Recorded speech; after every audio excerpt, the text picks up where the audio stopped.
Y todo esto combinado con un conocimiento experto en los procesos que queremos realmente controlar. Es aquí donde se distingue el Ortec debido a su aproximación, a su cercanía a los procesos de fabricación. En esta transparencia lo que hemos hecho es plasmar un poco el camino, la cadena de valor del dato, desde que lo recogemos, cómo vamos transformándolo en valor para las empresas y los ámbitos en los que trabajamos dentro del Departamento de Digitalización, ya sea en la captura, donde decidamos qué tipo de señales necesitamos capturar, qué tipo de sensórica vamos a utilizar. Toda esta información necesita ser tratada, filtrada, analizada, para posteriormente poder hacer un análisis de cara a extraer un conocimiento, tendencias en todos estos datos.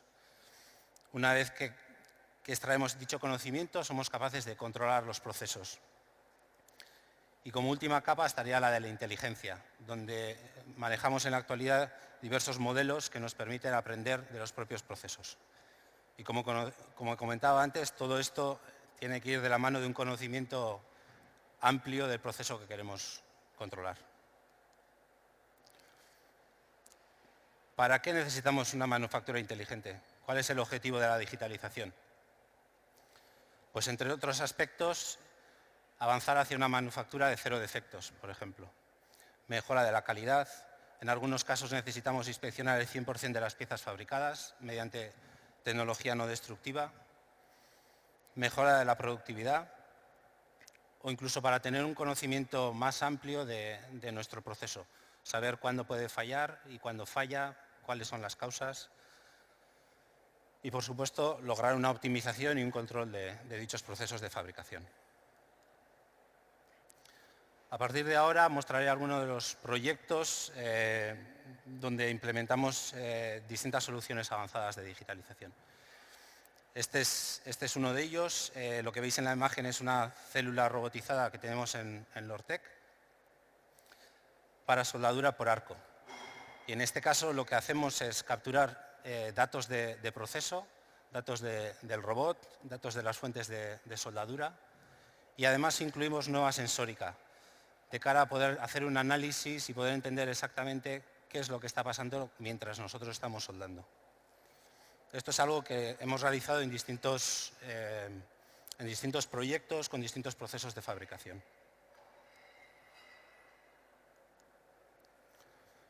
Otro de los proyectos en los que trabajamos son los famosos gemelos digitales. Partimos de una monitorización de un caso real, como podíamos ver en el caso anterior de un robot que está soldando. Todos estos datos los transferimos a un gemelo digital o a una virtualización de nuestro proceso o producto. Esta virtualización nos permite simular el comportamiento de este proceso y hacernos preguntas como ¿qué ocurre si nosotros modificamos este parámetro? ¿Cómo afecta si cambiamos las condiciones en las que estamos trabajando? Todo ello nos lleva a poder hacer pruebas que en la vida real, en los casos reales, pues son costosas o directamente no se pueden realizar. Y como resultado de esta simulación obtenemos un aprendizaje, unos parámetros óptimos que luego podemos llegar a implementar en la fabricación real. En este caso quiero mostraros un ejemplo de un proyecto donde trabajamos en realizar un control avanzado de un proceso de aditivo. Es un proceso denominado LMD, donde mediante un láser fundimos polvo metálico con el fin de capa a capa ir construyendo la pieza que queremos construir. El problema es que mientras vamos avanzando en las capas inferiores influyen en las superiores y va aumentando la temperatura, lo que puede llevar a problemas en cuanto a geometría, defectos, etcétera, etcétera. Entonces, en este caso, monitorizando lo que llamamos el baño fundido, que es la zona líquida, somos capaces de controlar la potencia del láser para que en todo momento, como veis en la gráfica de temperatura, a pesar de que subimos en capas, la temperatura la mantengamos constante y consigamos una geometría óptima. En las segundas dos transparencias os quiero mostrar un proyecto que estamos desarrollando con uno de nuestros principales clientes, el cual tiene un proceso de soldadura con un tiempo de ciclo inferior a 1 segundo. ¿Vale? Y lo que el cliente busca con este proyecto es avanzar hacia el cero defectos, reduciendo los defectivos en línea, minimizar las inspecciones visuales que están realizando hoy en día para determinar qué pieza es buena y qué pieza es mala, y sobre todo, o además, tener un sistema que les permita tomar decisiones de manera rápida y precisa, sobre todo a la hora de determinar qué parámetros son o cómo optimizar dichos parámetros. De manera esquemática, veis un poco la línea en la que tenemos varios procesos de soldadura. Nosotros capturamos parámetros de máquina, para saber exactamente cómo se está realizando dicho proceso de soldadura, y además incluimos nueva sensórica, en este caso cámaras que nos permiten obtener una imagen de la soldadura que estamos realizando. Toda esta información la tratamos, la procesamos, generamos archivos inmensos, hay que filtrarla, con el objetivo de poder modelizar el proceso. De tal manera que a día de hoy somos capaces, el cliente lo tiene implementado en línea, de realizar un diagnóstico unitario en tiempo real. Es decir, el cliente sabe en todo momento cada pieza que está fabricando si es buena o es mala. Esto no queda aquí, seguimos trabajando en el proyecto con el cliente y en la actualidad estamos trabajando en un sistema autónomo de toma de decisiones. Estamos buscando correlación entre señales que capturamos directamente del proceso, buscar la correlación con los modelos que hemos obtenido. Algunos de nuestros clientes, este es otro proyecto, saneado inteligente, algunos de nuestros clientes fabrican piezas de alto valor añadido, que ya sea durante su proceso de producción o durante el uso del mismo, pues se desgasta, aparecen grietas, lo que requiere un saneado, la eliminación de dicho defecto y luego el subsiguiente saneado. En este proyecto lo que trabajamos es una inspección y reparación de dichas piezas de manera robotizada, de manera que podamos ofrecer a los clientes una metodología repetitiva y sobre todo que tengan trazabilidad de qué es lo que han hecho en cada una de las piezas. La pieza que veis en la imagen no es una pieza industrial. Por temas de confidencialidad hemos preferido incluir una con la que hemos hecho varios ensayos. Es una pieza que veis que tiene varias cavidades, varios defectos. Entonces, en este proyecto, inicialmente, mediante técnicas de inspección en 3D, lo que hacemos es obtener un CAD de dicha pieza. Una vez que tenemos dicho CAD, dicho digitalizado, somos capaces de calcular cuánto tenemos que rellenar en cada una de las cavidades. De esta manera, utilizando un software de CAD/CAM, generamos las trayectorias que tiene que realizar el robot para cubrir la totalidad de las cavidades. Y como veis ahí en la parte inferior, mediante un entorno virtual, incluso podemos llegar a simular cómo estamos realizando ese trabajo. Y como último paso, pues sería realizar el proceso de relleno o saneado de las piezas en una célula robotizada que tenemos en Lortec. Bien, al principio comentaba que uno de los puntos en los que estamos especializados en Lortec es en la inspección y sobre todo en la termografía. Utilizamos dos tipos de termografía, la termografía pasiva, mediante la cual medimos directamente la radiación de una superficie con una cámara térmica, el objeto está caliente y lo medimos. Esto nos permite localizar puntos calientes que pueden ser objeto de alguna desviación en el proceso o incluso algún fallo o incidencia que podamos tener.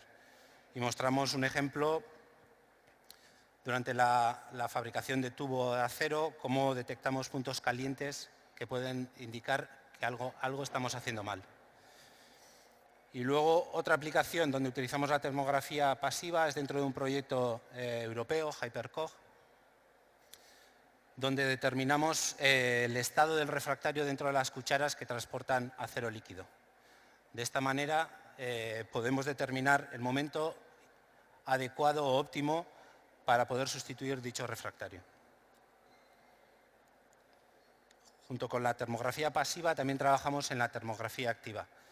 En este caso la pieza está a temperatura ambiente y nosotros aplicamos una energía, ya sea por láser o por inducción, para de manera local poder determinar defectos superficiales en dichas piezas y poder determinar si la pieza es correcta o no.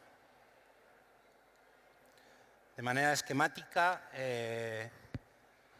a la izquierda veis una imagen del laboratorio que tenemos en Lortec, donde tenemos un robot con una cámara termográfica y un inductor, y la pieza que queremos analizar.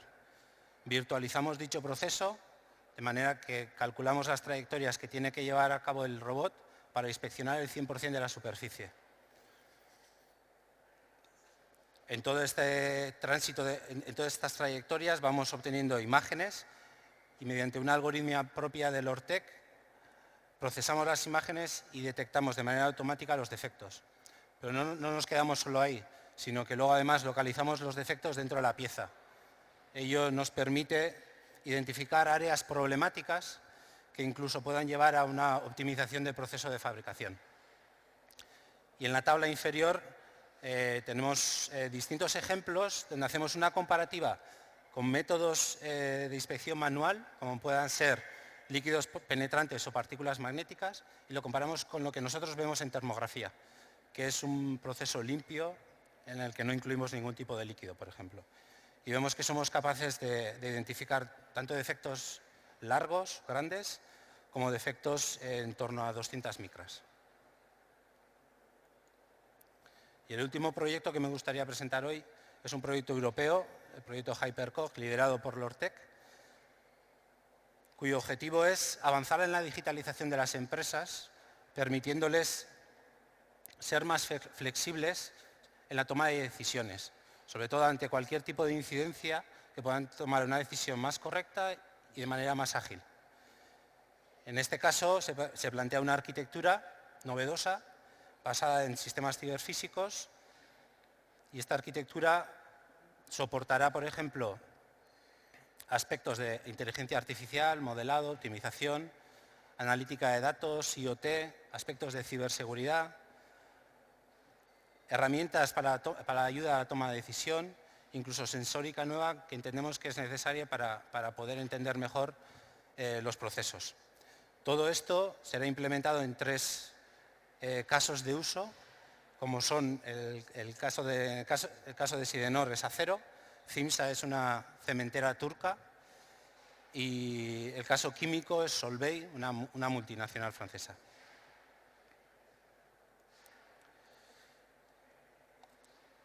En esta transparencia podéis ver algunos de los clientes con los que trabajamos habitualmente y bueno, gracias por vuestra atención.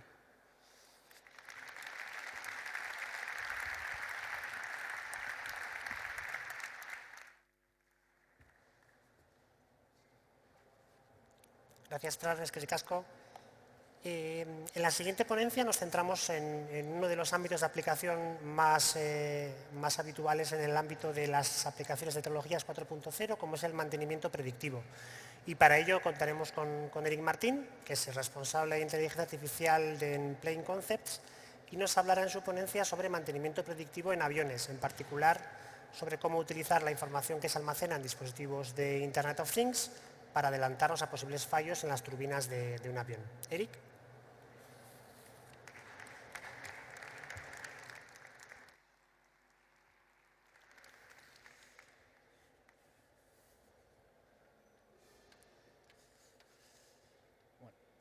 Buenas tardes, bienvenidos. En primer lugar, agradecer a la organización por todo el esfuerzo, que la verdad que está estando muy bien el evento. En segundo lugar, permitidme que me presente. Mi nombre es Eric Martín, soy Chapter Lead de Inteligencia Artificial en Plain Concepts.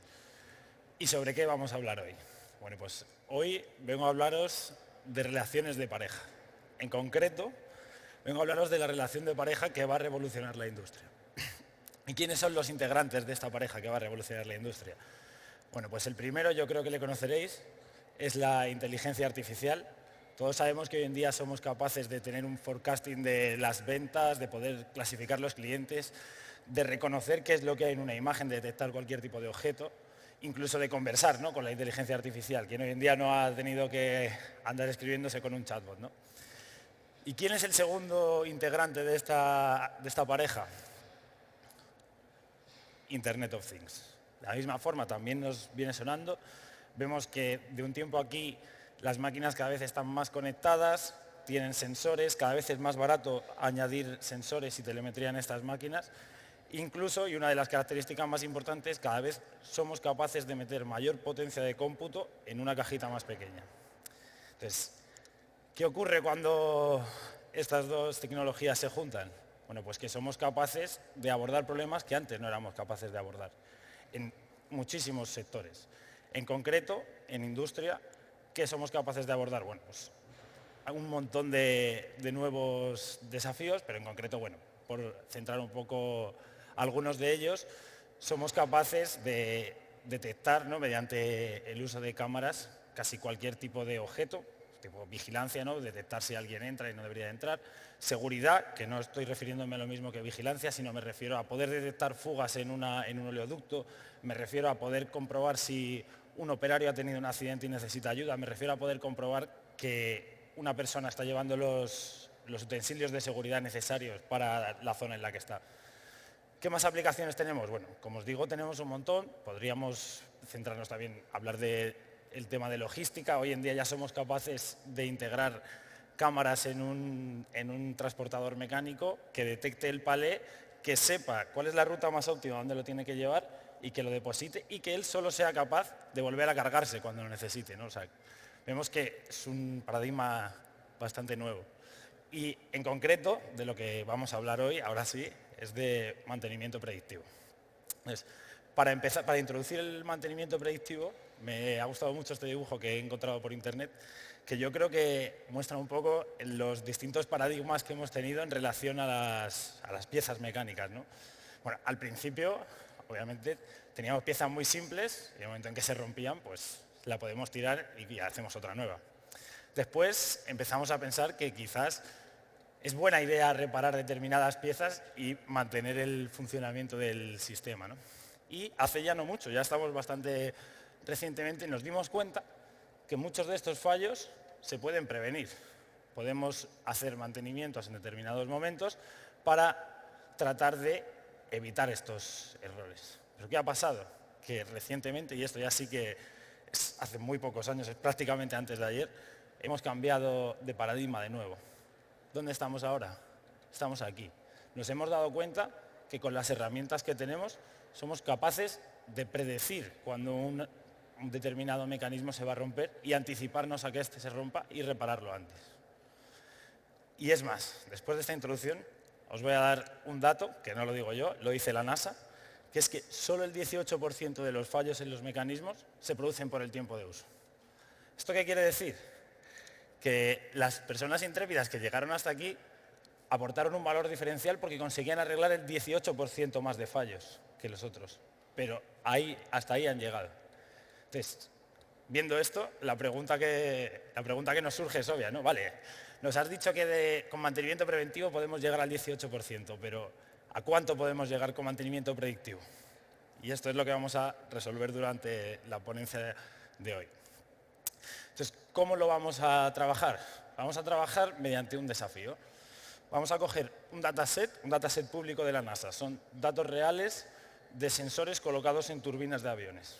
Y vamos a coger esta frase extraída de un informe de la aerolínea KLM, en la que dice que ahora mismo, para poder reparar una turbina antes de que falle, necesitan 30 ciclos, necesitan anticiparse por 30 ciclos para poder realizar un mantenimiento y evitar este error. Entonces, este es el problema. ¿Y cómo lo vamos a resolver? Pues de esta forma. Este es el desafío de hoy. Vamos a entrenar un modelo de inteligencia artificial que sea capaz de decirnos 30 ciclos antes de que falle, que va a fallar. Lo vamos a desplegar en un dispositivo IoT que colocaríamos en la turbina del avión y este dispositivo a la vez va a estar enviándonos telemetría al centro de control para saber efectivamente cuándo va a fallar una turbina y poder anticiparse y poder realizar un mantenimiento que nos ahorre el problema con la turbina, ¿no? Entonces, ¿cómo lo vamos a cometer? Digamos que serían fases bastante estándar en un problema de inteligencia artificial, ¿no? Lo primero vamos a recoger los datos, vamos a tratarlos, vamos a preprocesarlos, después vamos a aplicar un modelo que por último vamos a desplegar en todos estos dispositivos colocados en turbinas y luego lo vamos a consumir mediante una capa de Analytics, de BI en este caso. Vale, tenemos el desafío, tenemos las fases que vamos a seguir y vamos a ver ahora la arquitectura con la que lo vamos a realizar. Para este problema tendríamos esta fase, digamos, que sería la fase de entrenamiento. En esta fase vamos a analizar todos los datos históricos, a entrenar un modelo y a conseguir un modelo que sea capaz de hacer estas predicciones. Después, a través de estos pipelines, vamos a paquetizarlo en un módulo que será lo que a través de servicios de IoT vamos a desplegar en cada uno de los dispositivos IoT que tenemos. Una vez esté en producción y esté el sistema desplegado, enviará la telemetría a través de este servicio, donde en tiempo real, a través de Stream Analytics, vamos a generar estos datos agregados que son los que el operario vería y, como podéis imaginar, bueno, ya llegados a este punto es muy fácil programar alarmas también, ¿no? Para decir, oye, esta turbina ahora tienes que repararla, ¿vale? Vale, pues lo tenemos todo. Vamos a empezar fase por fase. Hoy, como no tenemos mucho tiempo, no voy a enseñar código ni nada, pero el que esté interesado, tenemos un stand allí, se puede pasar y lo podemos ver en directo. Entonces, para la primera fase de todas, que es la recogida de datos y el preprocesado, ¿qué es lo que tenemos? Vale, como os decía, tenemos este dataset de la NASA en el que tenemos datos de 30 sensores por cada turbina y un label de si falló o no falló. Entonces, ¿qué procesado vamos a realizar estos datos? Bueno, no me voy a extender mucho por no alargarme, pero bueno, vamos a preparar los datos para lo que queremos predecir. Es decir, nosotros no nos vale si fallaste ahora, queremos saber si fallaste dentro de 30 ciclos para poder realmente realizar este mantenimiento. Entonces, digamos que esa sería la parte del preprocesado. Después de esto tendríamos el dataset preparado para aplicar un modelo. ¿Cómo son, en este caso, los datos provenientes de las turbinas? ¿Qué naturaleza tienen estos datos? Son de tipo secuencial. ¿Esto qué quiere decir? Que si miro el ciclo 6 de una turbina, a este ciclo le importa mucho lo que pasó en el ciclo 5 y en el ciclo 4, porque al final es un proceso que evoluciona en el tiempo. Entonces, ¿cómo se tratan este tipo de problemas? Bueno, yendo un poco rápido, tendríamos dos formas de tratarlos, ¿no? La primera con series temporales más tradicionales y la segunda con redes recurrentes. En concreto, bueno, nosotros para este problema hemos aplicado el STM, que es un tipo de red recurrente. ¿Qué característica tiene esta red que la hace especialmente interesante para este problema? Pues que tiene la capacidad de la memoria a largo plazo. ¿Esto qué quiere decir? Por supuesto, la red es mucho más sensible a lo que ha ocurrido en los últimos puntos, porque obviamente son los más importantes para saber si cuando más me acerco, más importante es. Pero es capaz de recordar, si imaginaros, hace 20 ciclos hubo una anomalía muy característica para tenerla en cuenta a la hora de dar las predicciones. Vale, pues tenemos nuestro modelo y ahora sí vamos a poder contestar a la pregunta que hemos hecho antes. No nos decíamos, mantenimiento preventivo podemos hacer un 18%. Bueno, es cierto que en este ejemplo en concreto sale muy bien, son datos reales, no está nada trucado. Tendréis que fijaros en este, que es en test. En este caso, estamos consiguiendo anticipar un 94,62% de los fallos. Entonces, es aquí donde vemos la verdadera potencia del mantenimiento predictivo, ¿no? Es una cifra muy alta en comparación con la del preventivo, que ya fue un gran avance en su momento. Entonces, bueno, además, este punto siempre es bastante interesante comentar todo el tema de las métricas. ¿Qué ocurre con las métricas? Las métricas es al final donde podemos sacar todavía más retorno a nuestro sistema. Claro, esto es industria. ¿Cuál es la principal métrica? El dinero. Quiero que el sistema que aplique me haga ganar más dinero, ¿no? O me evite perder más dinero. Entonces, en este caso, existen determinadas formas pues, muy sencillas. Imaginaros que cada vez que no consigo reparar una turbina pierdo 10.000 y cada vez que mando un operario a revisarla me cuesta 300. Pues es muy fácil obtener determinadas métricas que se adaptan a tu problema en concreto, a tu negocio, a tu máquina. No todas las máquinas tienen la misma coste de mantenimiento ni de reparación, ni la misma pérdida si no se consigue. Y es aquí donde de verdad podemos obtener resultados mucho mejores con el mismo modelo. Esto es un dato bastante interesante, siempre me gusta comentarlo porque creo que se debería de explorar mucho más. Vale, y una vez tenemos nuestro modelo con muy buenas métricas seleccionado, llega la frontera, el momento en el que inteligencia artificial y IoT se dan la mano, ¿no? Que es en el momento del despliegue. La jurisdicción de inteligencia artificial, en este caso, terminaría en un modelo entrenado capaz de predecir y llega el momento de desplegarlo como un modelo IoT. En este caso, como solemos trabajar, es a través de módulos inteligentes. Vamos a paquetizar cada una de las soluciones como un módulo que luego serán desplegados en los distintos dispositivos. De hecho, la forma de trabajar que tenemos nosotros es tener una lista de dispositivos, una lista de módulos y a través de estos servicios que están implementados poder desplegar los módulos que quiera en el dispositivo que quiera. De esta forma, cada uno de estos módulos realiza una función concreta, pues en este caso, módulo de predicción de turbinas, y tendría uno, módulo de detección de anomalías en funcionamiento de lo que sea. Y es la forma de funcionamiento. Un aspecto bastante curioso es esto que comento aquí, que es la necesidad de cuantizar el modelo. Claro, yo os he dicho, sí, cada vez tenemos más capacidad de cómputo, cada vez podemos, con menos espacio, tener una capacidad mucho más potente, pero en ocasiones no es suficiente, ¿no? Bueno, si estáis familiarizados con inteligencia artificial, sabréis que hay determinados modelos que de hecho no es que puedas desplegarle una cosa así, es que no te vale casi ni tu ordenador, no necesitas al final un ordenador en la nube, GPUs, etc. Entonces, ¿qué es lo que se suele hacer en estos casos? Pues una alternativa bastante utilizada, que es la que hemos hecho nosotros en este caso, es cuantizar el modelo.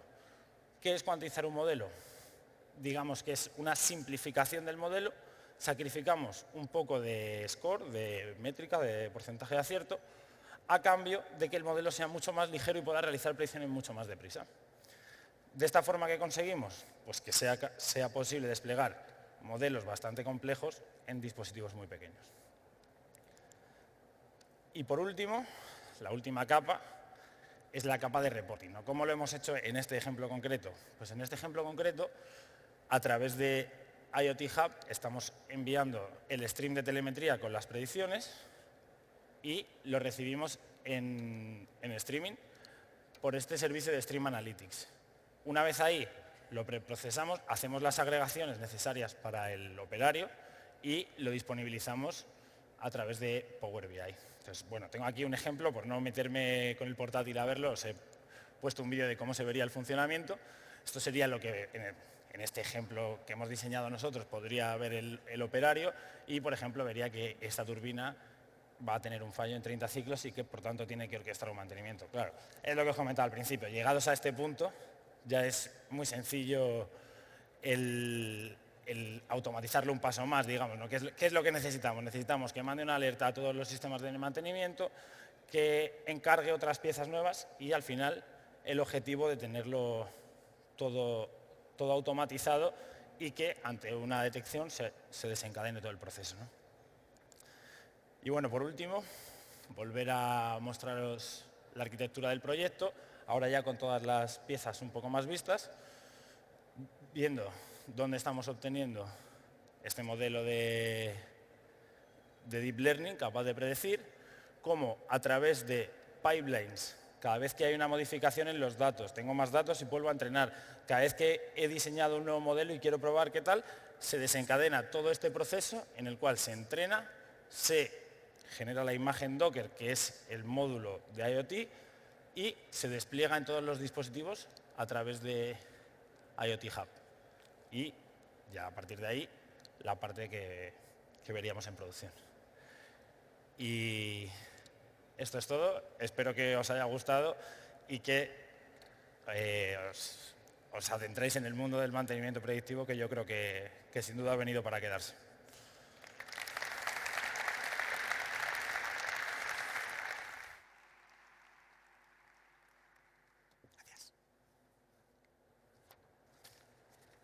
Gracias, Eric. Otro de los ámbitos en los cuales también tenemos aplicación de las tecnologías 4.0 para construir esos procesos 4.0 que abarcan esta sesión de hoy es, como no, el de la eficiencia energética.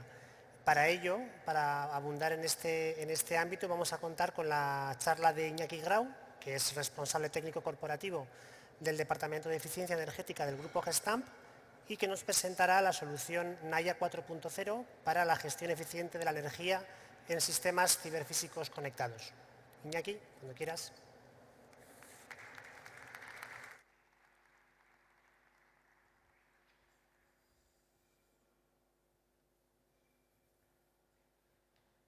Buenas tardes. Muchas gracias a todos por venir. Para empezar, quería dar las gracias a todos y todas las que han hecho posible este evento. La verdad es que, perdón, que es impresionante. Un poco de agua, perdón. Bueno, antes de empezar, pues quería explicar un poco qué es exactamente esto de Naya 4.0. Ya lo siento. Ir empezando, bueno, explicar un poco por encima lo que es y luego, a medida que avance la presentación, iré más en detalle. Pero bueno, básicamente lo que es Naya 4.0 es un módulo co-desarrollado con Tecnalia. Bueno, Tecnalia es la que ha hecho toda la parte de Advanced Analytics. Y esta herramienta lo que hace, o este módulo lo que hace, se alimenta de una base de datos o de un sistema de monitorización energética que tenemos también desarrollado con Siemens. Y a partir de ahí es donde detectamos las eficiencias o las ineficiencias del sistema. Bueno, un poco la guía de lo que va a ser la presentación. Quienes somos los dos participantes, muy breve, porque creo que es Gestamp y Tecnalia, pues bueno, somos bastante conocidos. Un poco cuál es la problemática, un poco más a nivel genérico, que también tiene que ver con los departamentos de eficiencia energética y más en concreto con la problemática que nos hemos visto nosotros una vez desarrollado y cómo entra ahí Tecnalia para echarnos una mano y ayudar a solucionar esos problemas identificados. Y bueno, pues también un poco qué hay de innovación con otras herramientas que ya existían en el mercado, ¿no? Es decir, por qué decidimos apostar por este sistema y por qué tenía sentido llevarlo a cabo. Para acabar un poco con pues, qué impacto puede tener o está teniendo en nuestro sistema y cuáles son los siguientes pasos. Bueno, como os he comentado, pues, los dos miembros de este producto, de este desarrollo que estamos haciendo, somos Gestamp, yo soy el representante de Gestamp, y Tecnalia, pues bueno, una visión así bastante rápida de lo que es Gestamp, pues es una empresa que se dedica al diseño, desarrollo y producción de componentes del automóvil.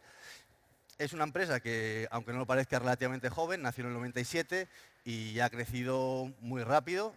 Y bueno, pues ahora mismo con algunas de las figuras que podéis ver en las imágenes, pues bueno, estamos ya en 22 países, son más de 43.000 empleados, tenemos más de 100 plantas por todo el mundo, seguimos construyendo cada año nuevas, tenemos 13 centros de I+D.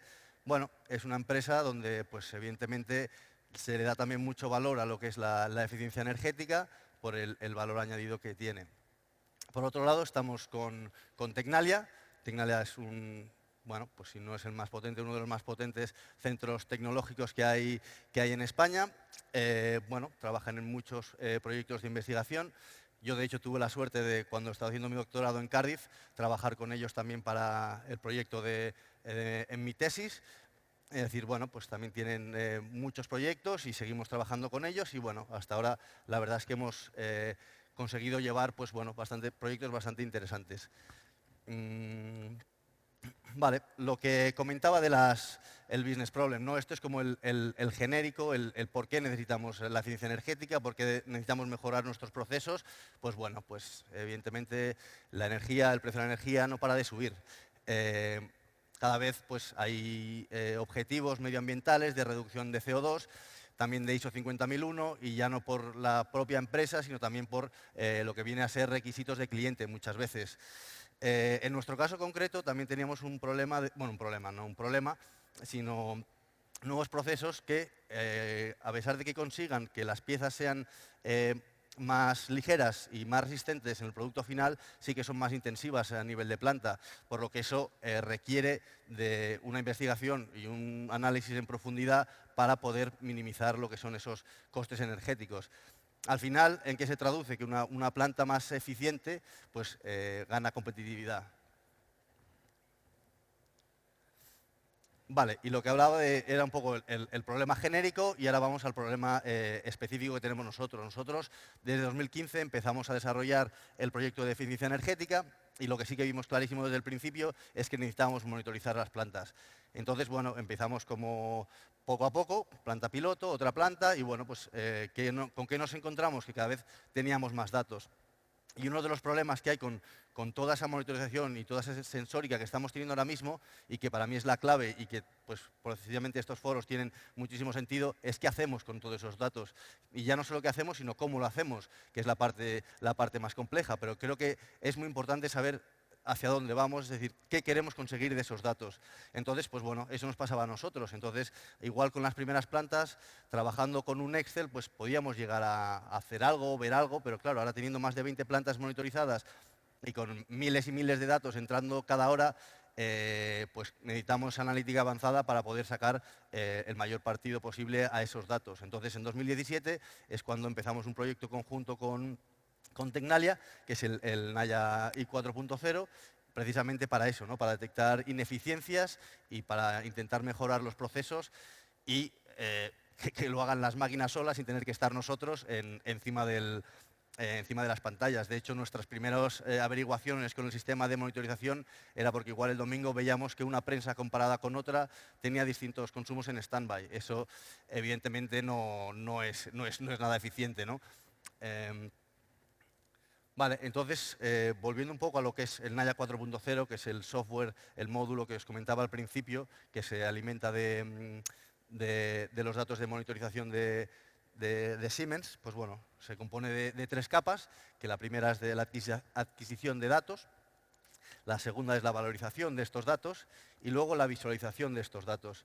Yo quiero hacer hincapié en esta última capa, porque es vital. O sea, en los 5 años que llevo más o menos trabajando en Gestamp, a pesar de que igual la parte de los algoritmos y la parte más tensa o más dura de programación no está ahí, es clave el cómo llegar o cómo hacer llegar esta información a los usuarios. A mí me ha pasado también, pues en estos años, también con Siemens, de repente desarrollar un módulo muy, muy potente, pero, y con una información súper valiosa, pero una información que hasta los técnicos que éramos nosotros nos costaba llegar hasta ella. Entonces, por eso digo que es muy importante esta capa, porque puedes tener la herramienta más potente con las mejores prestaciones, pero si no somos capaces de hacer llegar lo importante, lo vital, lo que haga que el operario, lo que haga que el responsable de eficiencia, lo que haga que quien sea diga, voy a meterme y voy a mirar a ver qué está pasando, lamentablemente todo el trabajo que hay detrás puede que no sirva para nada. Os lo digo por propia experiencia. Entonces, bueno, en lo que es la primera capa, que es la adquisición de datos, como os he comentado antes, pues estamos cogiendo datos de lo que es analizadores eléctricos y de gas de las plantas y también estamos cogiendo datos de producción del sistema de Captor. Entonces nosotros ahora ya estamos generando unos KPIs, que también es algo bastante importante, porque somos capaces de mapear los datos energéticos con los datos de producción. Es decir, tenemos datos de cuánto me está costando una pieza, cuánto me está costando un kilogramo, cuánto me está costando un golpe. Estoy hablando de coste energético, pero bueno, evidentemente eso se traduce en coste económico. ¿Eso qué me da? Me permite evaluar a los distintos equipos, a los propios equipos, su evolución y lo bien o mal que están, pero también me permite compararlo con los otros equipos dentro de su planta y con los equipos dentro del grupo.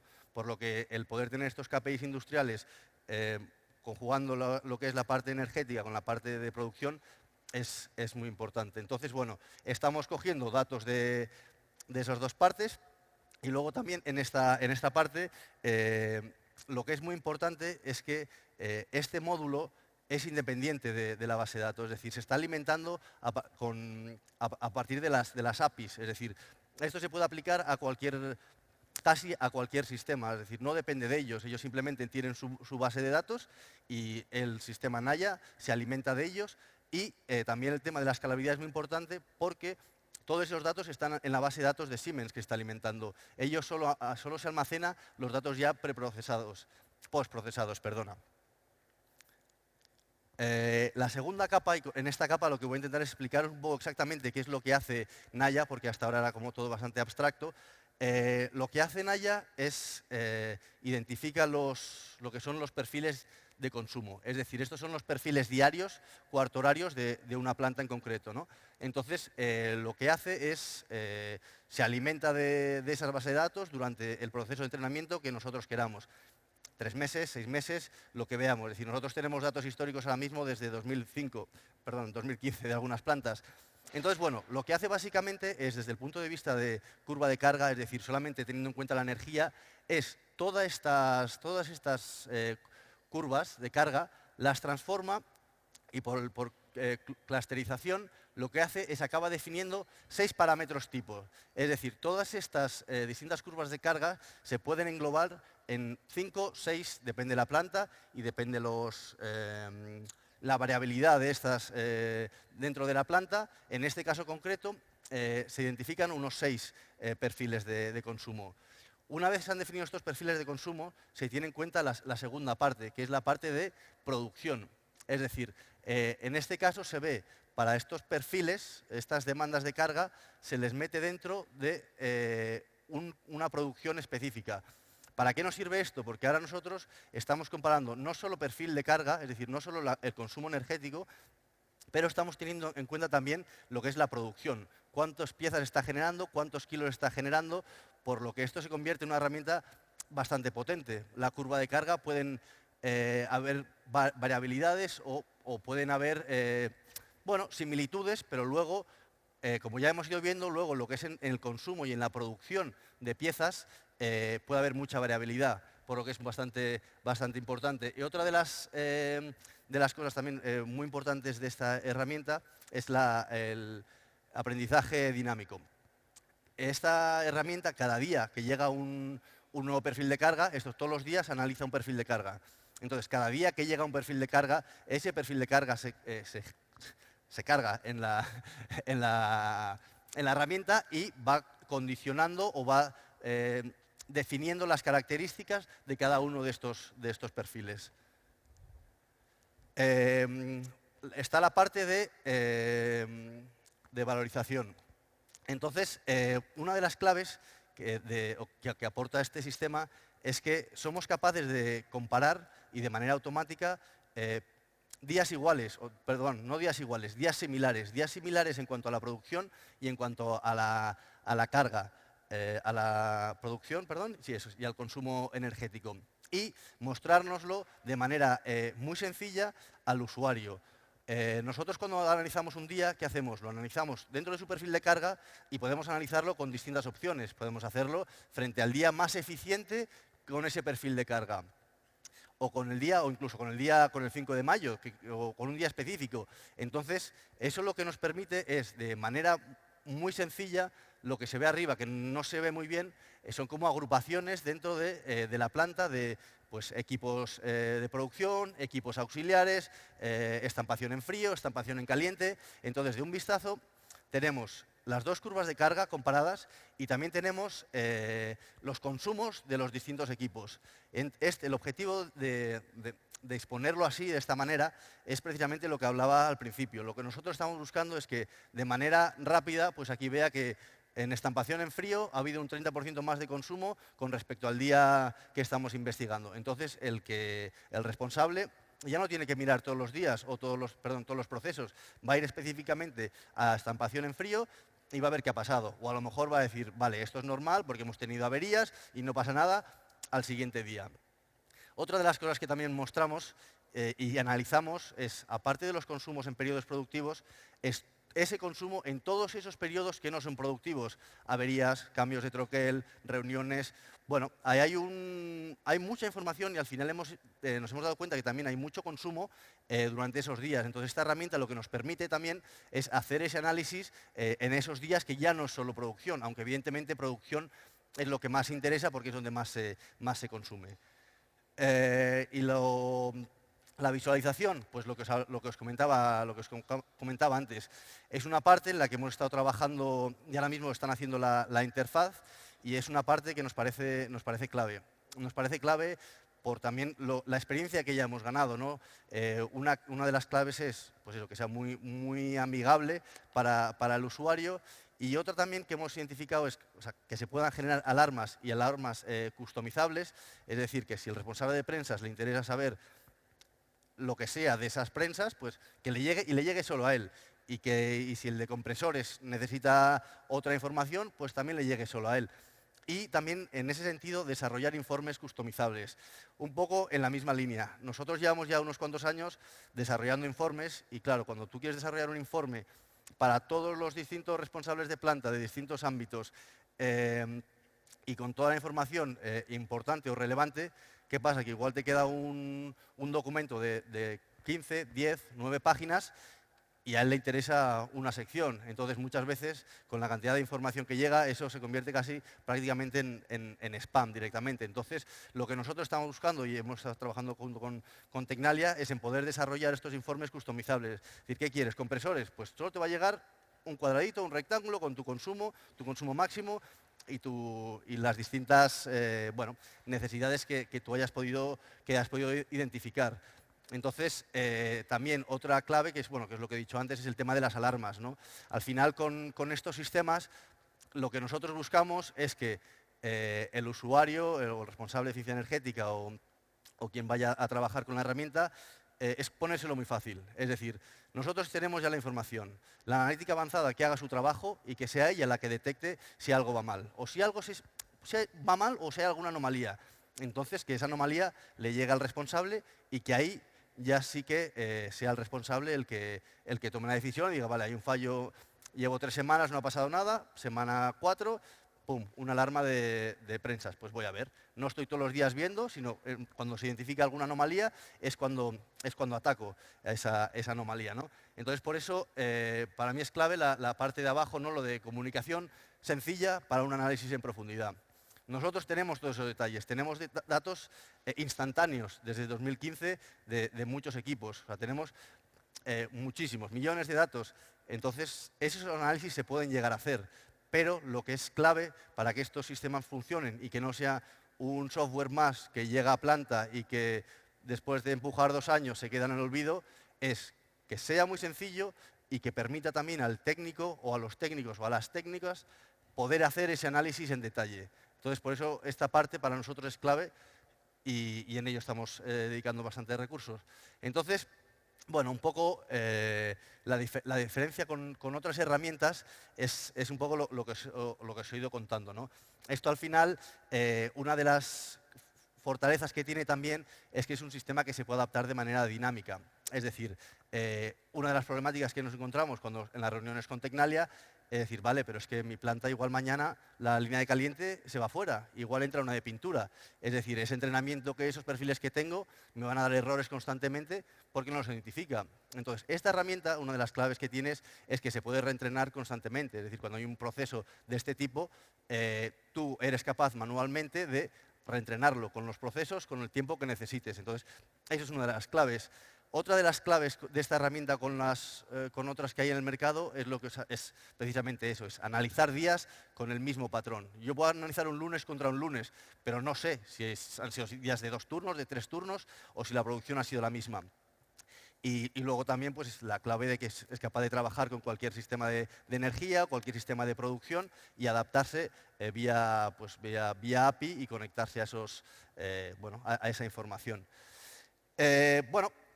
Un poco el impacto que tiene o que esperamos que tenga, porque ahora mismo está implementado en 3 plantas, es tener un mejor conocimiento de nuestros equipos. Y también una de las claves en la eficiencia no es solo y también por la experiencia, ya no es solo identificar cuáles son las posibles mejoras, sino es asegurarse de que no ha habido un fallo, asegurarse de que todo sigue como debería estar.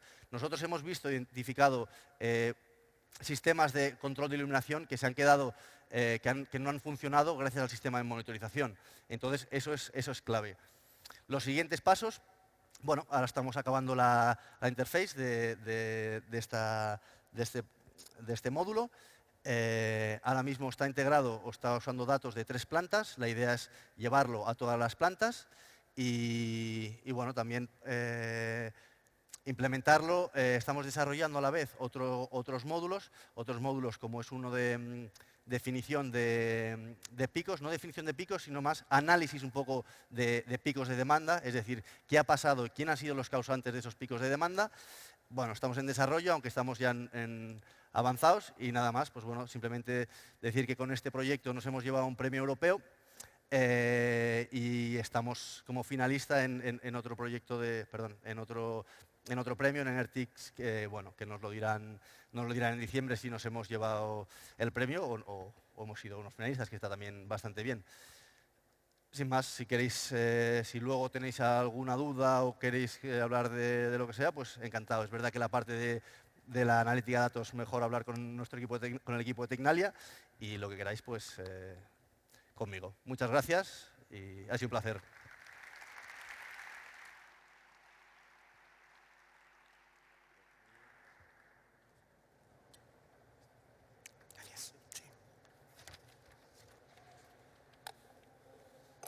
Muchas gracias, Iñaki. Seguimos en esta sesión de Procesos 4.0 con la siguiente ponencia, que correrá a cargo de Eduardo Novoa, que es director comercial de LKS Next. En este caso, la ponencia se centrará en la telegestión de activos de campo, con el detalle sobre un caso práctico de solución que integra la captura y explotación de datos desde diferentes entornos y ubicaciones. Eduardo.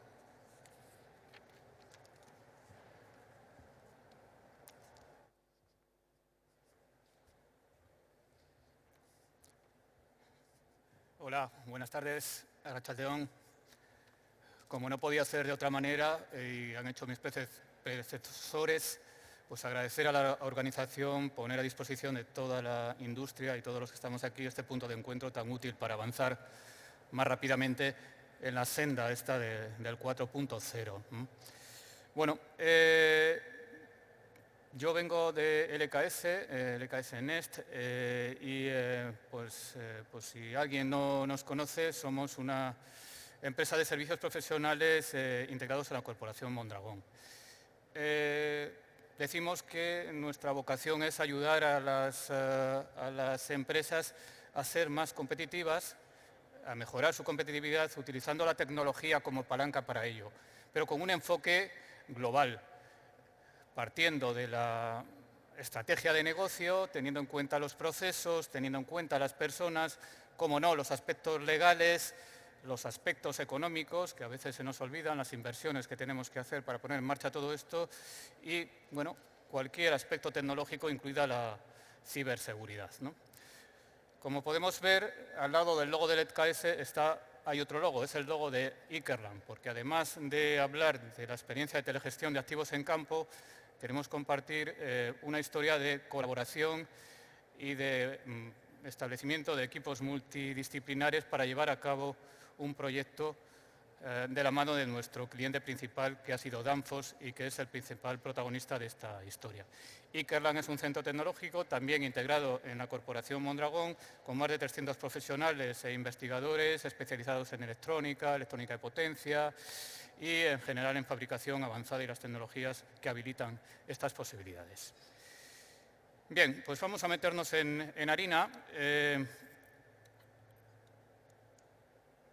Empezando un poco por el contexto y los retos, ¿no?, del problema que vamos a compartir. Básicamente el protagonista de esta historia, como decía, es la empresa Danfoss. Danfoss es una multinacional de origen danés, con más de 27.000 empleados a día de hoy, con clientes en más de 100 países y que desde sus orígenes se dedica pues, al desarrollo de tecnología fundamentalmente en diferentes campos, pero fundamentalmente en los ámbitos de eficiencia energética, de control robótico y de máquinas en movilidad en general. Danfoss,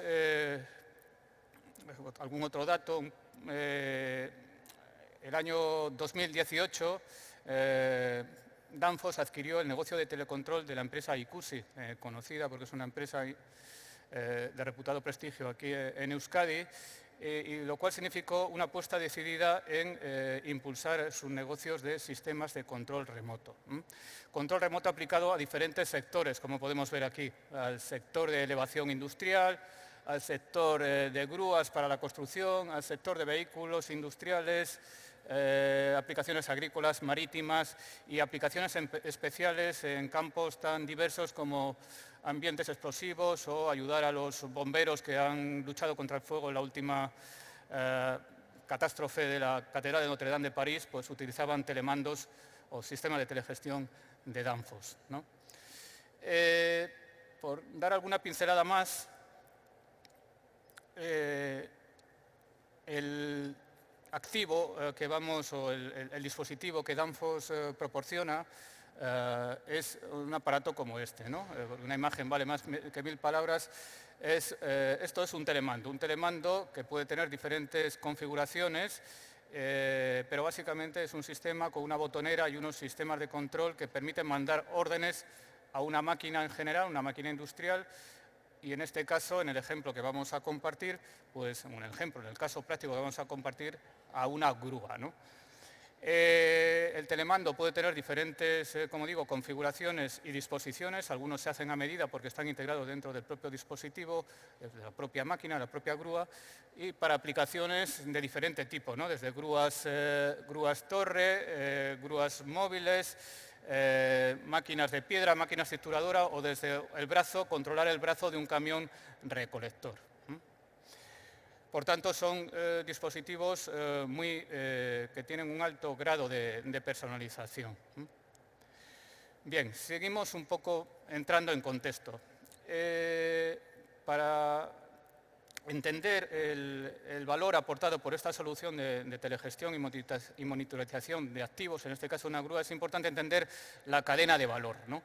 En la cadena de valor está como actor inicial y principal nuestro cliente Danfoss, que es el fabricante de este sistema de control o telemando, pero aparecen otros agentes en la cadena a los que hay que tener en consideración, ¿no? Está el distribuidor o integrador, que es, en este caso, a modo de ejemplo, un fabricante de grúas en el cual se integra el telemando de Danfoss. Tienen diferentes perfiles, podemos hablar de grandes empresas o incluso empresas más pequeñas, ¿no? O incluso ingenierías u OEMs. Luego está el usuario final, que son empresas también de diferentes perfiles, pequeñas, medianas y grandes. Pensemos en un Arcelor o en un Airbus que utilizan la grúa para mover mercancías dentro de sus plantas. Y luego hay un tercer actor, o cuarto actor, si contamos también al fabricante Danfoss, que son los operadores de mantenimiento, que dan servicios de mantenimiento bien sobre toda la flota de grúas de un usuario final o bien vinculados a un fabricante en concreto. Pues bien, en el diseño de la solución, desde nuestra perspectiva, y es una de las experiencias o lecciones que nos gustaría compartir, hay que tener en cuenta los intereses y el contexto de uso de cada uno de los elementos de esta cadena de valor. Pero además de la cadena de valor del negocio, hay que tener en cuenta los agentes que participan en este servicio dentro de las propias fronteras de Danfoss, ¿no? Está el departamento de I+D, que son los encargados del diseño y la concepción y el desarrollo del producto, pero a su vez también son los encargados de recoger aquellos errores y ayudar a resolver aquellos errores más críticos y más raros que los técnicos de mantenimiento no pueden resolver. Están las jefaturas de productos, que son los que tienen la visión de hacia dónde tiene que ir el producto y son los que se encargan de las políticas de evolución, de licenciamiento, etcétera, de la puesta en producción. Está la oficina técnica, que se encarga de toda la parte de industrialización y puesta en marcha, en este caso, del sistema de control. con la configuración ad hoc para cada tipo de aplicación a la cual va dirigida. Y por último, en toda esta cadena están el propio servicio de soporte y mantenimiento que se encarga de gestionar el ciclo de vida o participar en la gestión del ciclo de vida de la resolución de las incidencias que ocurren durante la operación de ese servicio, ¿no? Bien, bueno, una vez entendido un poco el contexto de uso de esta solución, pues vamos a hablar de los retos, ¿no? Son retos que afectan a todos los agentes de la cadena. Hay un reto común y principal y es el reto de mejorar la disponibilidad y la calidad del servicio. Ese reto en sí mismo lleva asociado pues una serie de beneficios intrínsecos, ¿no? Por una parte, la reducción de costes de mantenimiento, por otra parte, el aumento de la productividad, es decir, lo que necesitamos es que el dispositivo y la grúa en la cual está operando ese dispositivo esté en operación durante el mayor tiempo posible y las condiciones más óptimas posibles. Tercero, un beneficio importante, sobre todo para Danfoss, es obtener conocimiento de primera mano y en tiempo real del uso que se está haciendo de su producto y servicio en campo para mejorar el diseño del mismo y evitar que sea, pues digamos, más resiliente a errores, ¿no? Y en definitiva, pues que el cliente final de esa grúa en la cual está integrada el telemando, el sistema de control, pues esté más satisfecho, no tenga paradas de las máquinas y, por tanto, saque el mayor partido a ese activo. Bueno, hasta aquí un poco el problema, el contexto, cómo podemos o cómo hemos ayudado nosotros, junto con nuestros compañeros de Ikerlang y de la mano de Danfoss, a contribuir a mejorar y a alcanzar este reto, ¿no? Pues diseñando y construyendo lo que llamamos el sistema de información y telecontrol que nos permite, sistema de información y telecontrol que nos permite de alguna forma disponer en tiempo real de lo que está sucediendo con la operación de todo el parque de grúas que en este caso están distribuidas por todo el mundo, ¿no?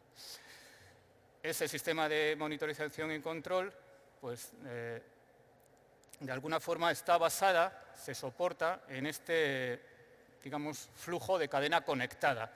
Esta cadena conectada, a la que le añadimos una capa digital, es la cadena física tradicional de siempre, le añadimos una capa digital precisamente para poder extraer, recoger y extraer el valor de esos datos que luego me van a permitir realizar las acciones de telemantenimiento y gestión, ¿no? El circuito empezaría con un operador que a través de la botonera del telemando emite órdenes a la grúa, órdenes de subir y bajar el gancho, de movimiento izquierda-derecha o de desplazamiento. Esas órdenes son recepcionadas por un receptor que está anexado o integrado en la propia grúa, que además de enviar la orden a la grúa, que era lo que hacía tradicionalmente, recoge esos datos y lo envía a través, en este caso, de una conectividad 3G, pero podría ser otro tipo de conectividad, a la nube. De tal forma que una vez que los datos están disponibles en la nube, un operador de asistencia técnica que puede estar en la otra parte del mundo, pues está viendo lo que está sucediendo en cada uno de los grúas que están operando en campo, ¿no?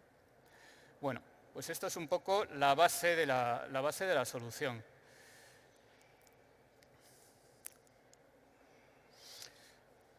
A la hora de diseñar esta solución, lo que hemos tenido presente es la necesidad imperiosa de aportar valor a todos los elementos de la cadena, ¿no? A modo de ejemplo, pues el usuario final tiene que percibir que con esta solución el tiempo de vida útil tiene que ser capaz de estimar el tiempo de vida útil de los componentes más críticos, como decía el compañero anteriormente, anticipar posibles fallos. El usuario final tiene que ser capaz de ver o puede ver de forma automática y programada informes del estado actual e histórico de la grúa o incluso en algunos casos cuando tienen la capacidad y son bueno, tienen ingenieros formados para ello, incluso pueden hacer actuaciones de mantenimiento sobre la grúa. Luego están los distribuidores, que en algunos casos lo que tienen es un modelo de negocio donde las grúas están alquiladas y les interesa ver en qué lugar está en cada momento cada grúa y geolocalizarlo y saber qué operaciones está realizando. Los servicios de mantenimiento, bueno, ya hemos incidido en ello, básicamente monitorizar, hacer intervenciones y todo ello de forma remota, ¿no? Y el propio fabricante Danfoss, pues poder tener conocimiento exactamente del uso que se está haciendo de su producto integrado en la grúa para hacer testing, hacer mejora de producto y en definitiva darle mayor servicio o mejor servicio al cliente, ¿no? Bueno, y toda esta cadena conectada está soportada en una plataforma que es la plataforma para la digitalización industrial Ikerlan Connect, ¿no? De la cual, bueno, pues en el stand que tenemos se pueden ver algunos otros casos de uso y algunos otros demostradores, ¿no? Básicamente esta plataforma, y por no entretenerme mucho en ello, tiene 3 grandes señas de identidad, que es lo que pretendíamos para dar respuesta a todos estos agentes de la cadena. Una, es completa, es decir, incluye todos los elementos necesarios para extraer valor del dato, es decir, desde el sensor, la lógica embebida, la conectividad, toda la capa de IoT, la capa de Big Data y toda la capa de analítica completa. Segundo, es personalizada, es decir, nos permite extraer diferentes variables para aportar diferentes servicios a cada uno de los elementos de la cadena. Y tercero, está gestionada. Una vez que ya esto está en explotación y tenemos todos los, el modelo de negocio funcionando con este sistema, es necesario que la plataforma, todos los elementos de la plataforma estén monitorizados y garantizando que están a pleno rendimiento, ¿no? Y sobre todo que están también adaptados de forma continua a las necesidades del negocio. Había dicho 3, pero hay una cuarta, y es que tiene que estar desarrollada en colaboración, o tiene que estar evolucionando en colaboración con el cliente, en este caso con Danfoss, que es el que conoce muy bien cuáles son sus indicadores clave de negocio y el que conoce también muy bien, bueno, pues de hecho en este caso ha añadido sensores y lógica a su propio producto, al telemando, para a partir de ahí obtener más valor en los servicios que se da a través del centro de monitorización. Bueno, desde el punto de vista tecnológico, aunque no quiero meterme demasiado en este tema, nos estamos soportando toda la parte de arquitectura de Big Data, nos estamos soportando, esta solución está implementada en servicios de Amazon Web Services. ¿Por qué? Porque entendemos que una solución de este tipo tiene que cubrir un equilibrio entre 3 parámetros importantes. Por una parte, el rendimiento, es decir, tiene que tener un tiempo de respuesta adecuado a las necesidades, ¿no? Segundo, la escalabilidad. Tiene que dar respuesta a un volumen potencial de dispositivos que puede crecer de forma rápida en función de variables que no está controlando el propio Danfoss, ¿no? Y tercero, hay que tener en cuenta un parámetro muy importante, como decía al inicio, que son los costes. En función de los servicios que utilicemos y el para qué los utilicemos de los que nos pone a disposición Amazon, los costes en determinados momentos, ante determinados contextos de picos de uso, se pueden disparar, ¿no? Entonces, el diseño debe tener en cuenta estos tres aspectos para buscar un equilibrio entre todos ellos. Y fundamentalmente, bueno, básicamente con estos servicios de Amazon Web Services lo que hacemos es implementar todas las capas del procesado del dato, ¿no? Desde la ingesta del dato con Amazon IoT, que nos permite identificar unívocamente cada uno de los dispositivos, nos permite recoger de forma segura la información de cada dispositivo y básicamente nos da la puerta de entrada a toda la ingesta de información. Luego usamos servicios Lambda, que nos permiten un procesado, pues digamos, concurrente de los mensajes MQTT que recibimos a través de la plataforma, que se envían a diferentes sistemas de almacenamiento en función de su criticidad. Sistemas de base de datos no relacionales, que son más caros para series temporales, y sistemas más tradicionales como RDS o S3 para, digamos, almacenamiento de datos más históricos. Bueno, no me detengo en esta arquitectura porque bueno, el tiempo se nos va pasando. La solución que finalmente con esta arquitectura hemos sido capaces de aportar con la ayuda de Danfoss es bueno, pues un panel de este tipo, donde tiene un conjunto de servicios que podemos catalogar en 3 grandes bloques. Servicios vinculados con la geolocalización, saber en qué sitio y en qué condiciones de uso está cada grúa, cada dispositivo en este momento, con una función un poquito singular que se llama Geofence, que nos permite definir un perímetro virtual a través del cual establecer alarmas cuando la grúa, en ese caso, se sale de ese perímetro. Otro conjunto de servicios que tienen que ver con la monitorización, es decir, conocer en tiempo real todo un conjunto de variables que Danfoss ha definido como importante la monitorización de la máquina. En este caso es importante el módulo de notificaciones que nos permite establecer alarmas. Al usuario final le permite establecer las alarmas cuando suceden determinados criterios, es decir, por ejemplo, cuando la grúa está subiendo un peso mayor de un parámetro establecido, o cuando se está desplazando fuera de unos límites, o cuando un determinado elemento de la grúa pues, ha superado el número de ciclos permitido. Y la tercera pata es la telegestión, es decir, el hecho de que pueda estar recibiendo en tiempo real y recibiendo alarmas de la utilización real del sistema, pues me permite actuar de forma remota cuando surja algún incidente.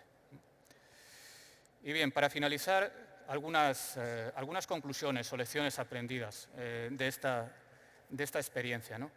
Fundamentalmente diría que 2, ¿no? Desde el punto de vista de enfoque, es importante concebir la solución con un enfoque integral y personalizado. Esto significa que es importante entender, como he venido comentando a lo largo de la exposición, los intereses y contexto de uso de todos los agentes de la cadena, para no cometer pues, algunos errores que desde el punto de vista tecnológico pueden ser lógicos, pero desde el punto de vista luego operativo pueden establecer algunas dificultades de uso. Por tanto, hay que analizar muy bien el proceso y entender desde el punto de vista de estrategia todos los intereses de los elementos de la cadena. Segundo, hay que diseñar, utilizando de la mejor forma posible todos los elementos y servicios que, por ejemplo, las soluciones cloud nos ofrecen. Tercero, hay que implementar y probar esa plataforma reutilizando componentes que ya existen, no teniendo que desarrollar nuevos. Y por último hay que gestionar y extender, ¿no? Este es el ciclo iterativo que nos permite, bueno, que conforme vamos poniendo en producción nuevos servicios, el propio cliente va detectando nuevas oportunidades de mejora. Y otra conclusión, otra lección, tiene que ver más desde la vertiente tecnológica. Desde la vertiente tecnológica es importante que la solución esté concebida con estos 3 elementos y un cuarto, ¿no? Uno, pensada en términos de interoperabilidad. En este caso, el sistema de telecontrol está integrado en una grúa. Tiene que relacionarse con otros aspectos y componentes tecnológicos que tiene la grúa. Segundo, escalabilidad. Tiene que estar preparado, son equipos conectados y preparados para dar respuesta a tasas de crecimiento altas sin capacidad de control por nuestra parte. Hoy creo que me avisan de que tengo que acabar, ¿verdad? Y por otra parte, la convergencia entre IT y OT. Todos estos datos que capturamos de nuestros sistemas en explotación tienen que estar conviviendo e integrándose en nuestros sistemas tradicionales, en nuestros ERPs, para tener una gestión integral del negocio. Y sin más, con esto ya termino, agradeciendo a todos los presentes, confío que haya sido útil y amena la exposición, y sobre todo a Danfoss por permitirnos aprender con ellos y compartir esta experiencia que puede ser de valor para otros que se encuentran en el mismo proceso. Gracias.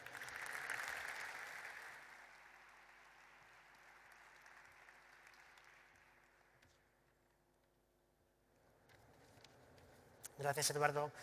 Retomamos en la siguiente de nuestras ponencias el ámbito del mantenimiento 4.0, en particular el mantenimiento avanzado 4.0 en instalaciones. Para ello vamos a contar con la presencia de Íñigo Losada, que es responsable del Departamento de Ingeniería de Sarenet y que nos abordará este tema también aportando ejemplos reales de aplicación de estas tecnologías 4.0 a problemáticas habituales que se encuentran en el mantenimiento de diversas instalaciones. Íñigo, cuando quieras.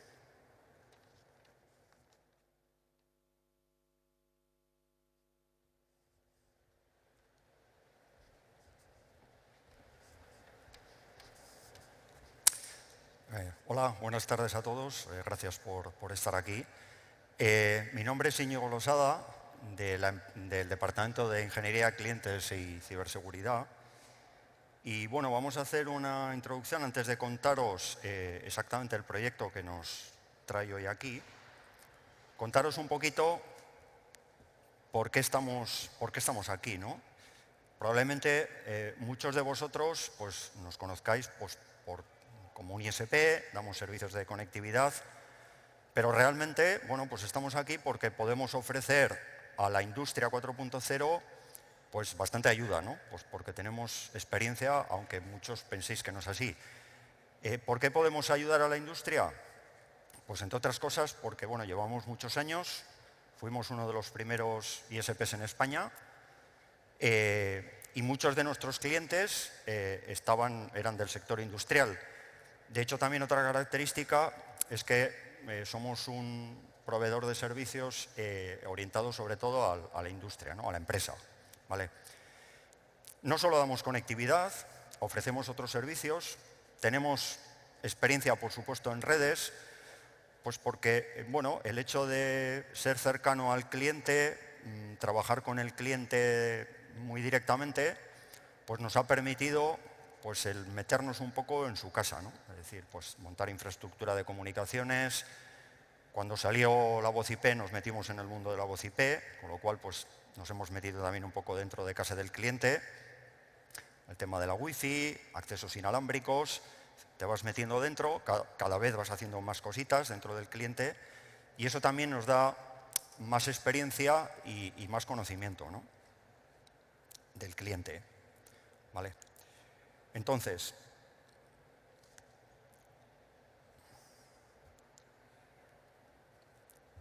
¿cómo podemos ayudar a la industria 4.0? Bueno, os vamos a contar un poco cuál es nuestra experiencia, qué es lo que nos estamos encontrando.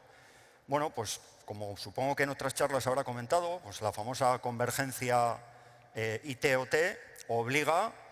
Todo está relacionado con las comunicaciones, cada vez hay más necesidad de comunicar nuestros dispositivos en planta con el mundo de IT, con otros dispositivos, con la nube, con lo cual uno de los grandes inconvenientes de la industria 4.0 es que tenemos que aplicar ciberseguridad. Es importante que cuidemos ese aspecto. Supongo que eso lo tenéis claro, todos vosotros. Cada vez más tecnologías digitales se acercan a planta. Y uno de los grandes problemas que nos estamos encontrando es que los mundos IT-OT han sido siempre nichos muy separados. Bueno, pues por distintas circunstancias, el mundo, la parte industrial no ha tenido esas grandes necesidades de comunicarse, IT tampoco se ha preocupado demasiado por eso, ha habido siempre poca comunicación. Y hay bastante desconocimiento en general. Cuando quieres abordar un proyecto 4.0, cuando quieres establecer una convergencia, pues hay problemas de desconocimiento de los dos mundos. Sobre todo IT no sabe muy bien lo que hay en planta, y planta puede tener claro pues, que bien, le puede venir bien pues, bueno, pues esto del 4.0, métricas, darle valor al dato, es súper importante, ¿no? Puede ser el futuro de la industria, ¿no?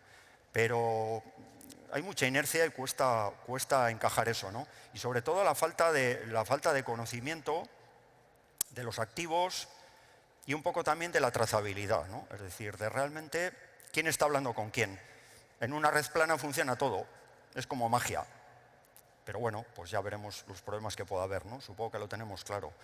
Entonces, un poco ante esta perspectiva, lo que necesitamos nosotros a la hora de abordar un proyecto, lo que hacemos a la hora de abordar un proyecto 4.0, es primero un estudio situacional en planta. Es decir, planta es una gran desconocida. Hablamos con muchos departamentos de IT y nos dicen, no, en planta no hay muchas cosas. Hay 4 equipos. Empiezas a mirar y hay 50, o 60, o 100. No, no hay switches, luego hay 12, 15, 20 repartidos. Con una topología pues, de aquella manera. Es decir, si no tienes muy claro la situación, es fácil que tu proyecto de 4.0 se complique, se alargue, se atasque y bueno, pues es un problema. Y luego también, lógicamente, pues hay miedo de abordar eso porque también hay empresas que son conscientes de ese problema y no se van a tirar a la piscina sin mirar si hay agua, ¿no? Evidentemente, está claro. Entonces, a la hora de abordar estos proyectos, ¿cómo lo planteamos nosotros? ¿Vale? ¿Qué planteamiento hacemos? Bueno, hemos hecho un planteamiento en varias fases. No sé por qué, no me avanza. Vale, ahora. Tenemos una metodología a la hora de abordar la parte de segmentación y segregación entre planta e IT, en el cual en la primera fase hacemos un inventariado de activos, intentamos buscar la trazabilidad, es decir, quién habla con quién. Otro de los problemas que hay normalmente en planta es que no todo el mundo sabe, sí, puede haber responsables de una zona que saben yo con quién me comunico, con este servidor, más o menos, pero no lo tenemos muy claro. No hay alguien, es difícil encontrar a alguien que tenga una visibilidad desde arriba de cómo funciona todo, ¿no? Quién habla con quién, temas de direccionamiento, puertos, qué cosas hay que abrir, hay que cerrar, porque luego, como cierres, muchas cosas dejan de funcionar, ¿no? En plano funciona todo, es muy fácil, ¿no? Es como el lado oscuro de la fuerza, lo dejo así como funciona y ya está. Bueno, entonces, eso es un problema. Entonces, ¿qué es lo que hacemos?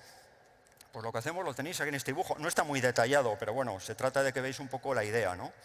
Como veis en este dibujo, lo que hacemos es plantamos unas ondas, una sonda en este caso, no tienen por qué ser dos, que une, en donde podamos ver la unión entre IT y OT, ¿vale? La parte de planta y la parte de IT. Bueno, pues eso la única forma de verlo es, con los conmutadores de red, la única forma de verlo es ponerte en un puerto que reciba el tráfico de la unión de planta y si está en estrella, pues tenemos que hacerlo por zonas. Las comunicaciones que nos vienen de planta tenemos que ir viendo por zonas y que este cacharrito, esta sonda, esté mirando lo que viene de OT y lo que pasa a IT. Eso nos va a marcar una trazabilidad, quién habla con quién, y luego a la hora de abordar un proyecto de segregación, de segmentación y segregación, pues nos va a resultar mucho más sencillo, ¿vale?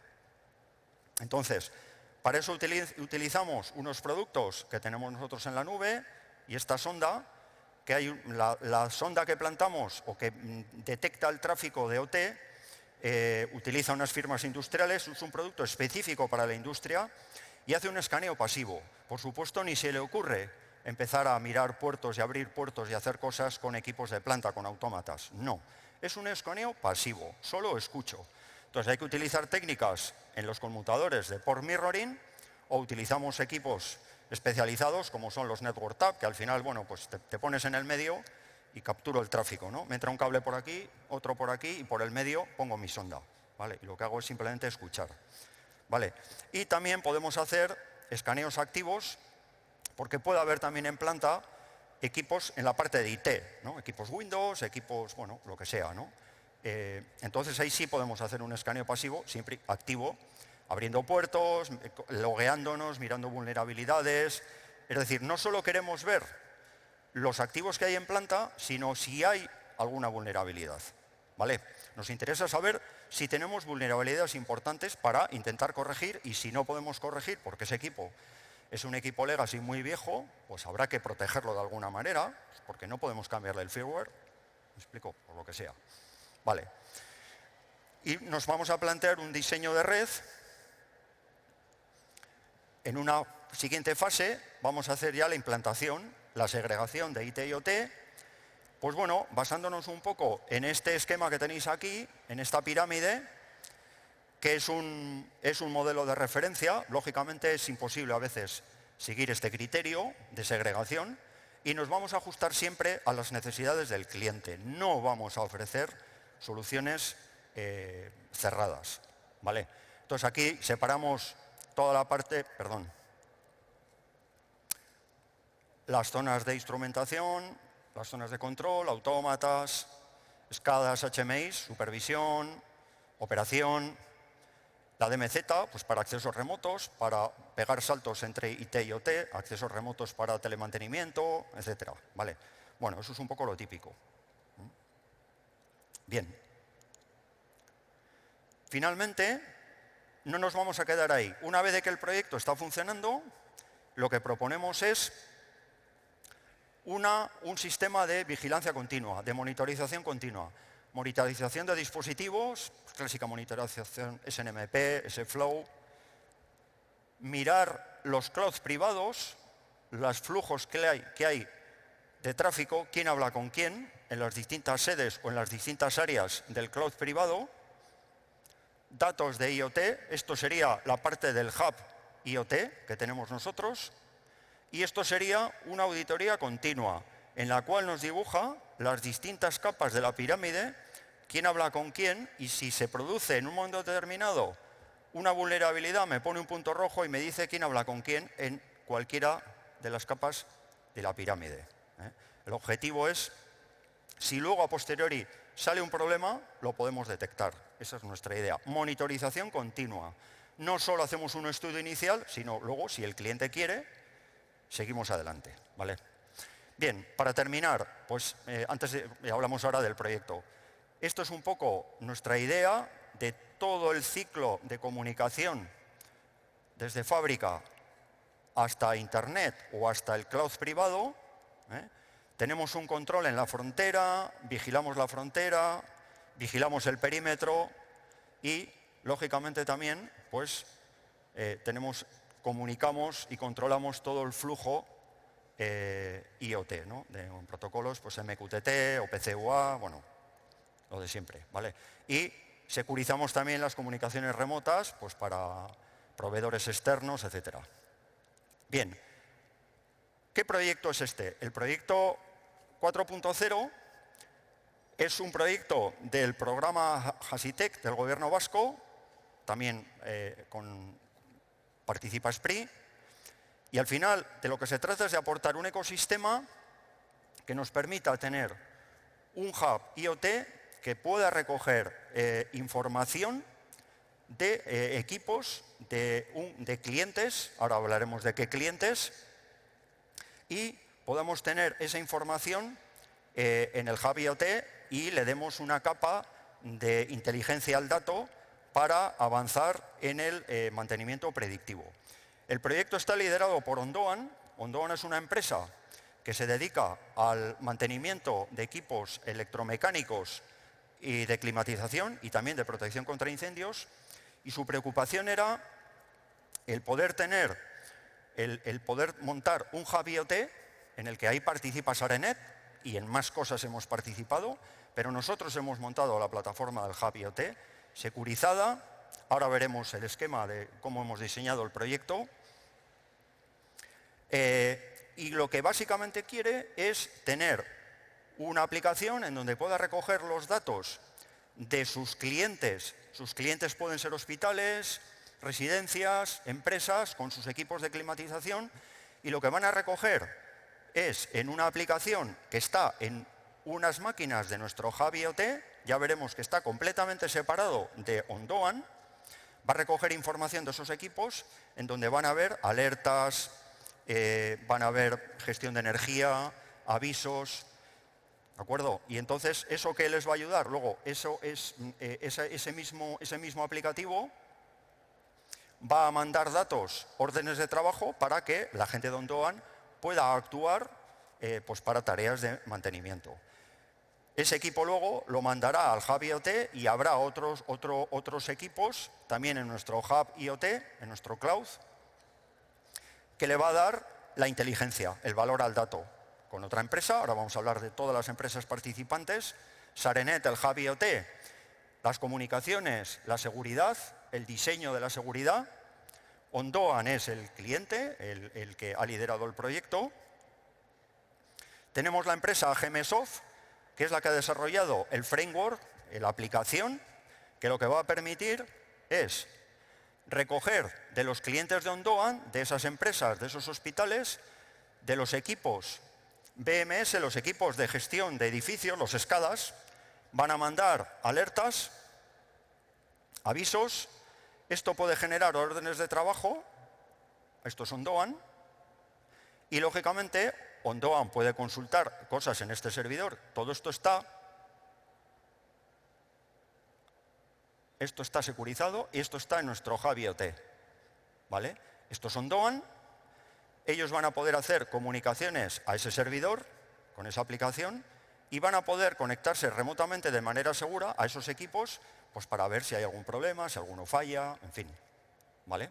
Entonces, ellos han desarrollado esa aplicación y ese app, y van a desarrollar una API para que aplicaciones de terceros puedan conectarse con el hub IoT, con el ecosistema digital. Y luego el cuarto participante es Silk. Una vez que los datos que tiene la aplicación de HMSoft se suben a los equipos de Silk, también están en nuestro cloud, en nuestro hub IoT. Silk se dedica a la analítica de datos avanzados, ¿vale? Tema de Big Data, Analytics, con todas estas herramientas que aparecen aquí. Y lo que va a hacer es dar valor a ese dato e intentar decirle a Ondoan, pues ayudarle para tener un mantenimiento predictivo, es decir, tener cada vez más inteligencia y podernos adelantarnos, ¿no?, al problema de un equipo que puede fallar. ¿Vale? Silk utiliza, igual que nosotros, muchísimas herramientas open source, ¿vale? Estos equipos, insisto, están en nuestro cloud, ¿vale? Y utilizan herramientas muy reconocidas en el mundillo del Big Data y de inteligencia artificial. Bueno, este es el proyecto, esto es un cloud corporativo, un cloud privado, perdón, estos son Ondoan, Aquí está la parte del hub IoT con un cloud privado para cada cliente de Ondoan, y estos equipos se comunican a través de 4G con APNs privados y no pueden comunicarse unos con otros. Y tanto los equipos de HMSoft, el aplicativo, como el Big Data están separados por un cortafuegos con políticas muy estrictas de solo quién puede hablar con quién, evidentemente. Y aunque esto es un cloud privado y esto es otro cloud privado, lógicamente las comunicaciones están, como os podéis imaginar, prácticamente no se puede acceder aquí desde fuera. Aún así, aunque todo esto está en nuestro cloud, por así decirlo, en la nube de Sarenet, hemos optado para que sea un sistema mucho más flexible, el que incluso la comunicación entre los dos cortafuegos, aunque esto no es Internet, vaya con una VPN IPsec, todavía más seguridad. Pensando también que si por lo que sea esto lo vamos a tener fuera de Sarenet, pues podríamos mantener este esquema con total seguridad. Este es un proyecto 4.0 de libro, porque interviene todo, las comunicaciones. Nosotros ahí, ¿qué marcamos? Pues hemos asesorado en el proyecto a diseñar las comunicaciones de manera segura, si hay que poner un cloud privado, cómo tienen que ir las comunicaciones de un sitio a otro. La nube, ¿cómo lo vamos a montar? Vamos a montar un túnel IPsec, vamos a hacer que los equipos de los clientes no se vean entre ellos, es decir, que aquí no podemos hacer nada. Es decir, en fin, es un poquito diseñar un poco todo este ecosistema, y creo que es un proyecto muy bonito y muy de 4.0, pues porque a Ondoan le va a permitir mejorar en su productividad, segurísimo, ¿vale? Bueno, pues ya me he comido el tiempo. Bueno, pues era contaros un poquito el proyecto y cómo podemos nosotros ayudaros en algo a medida, ¿vale?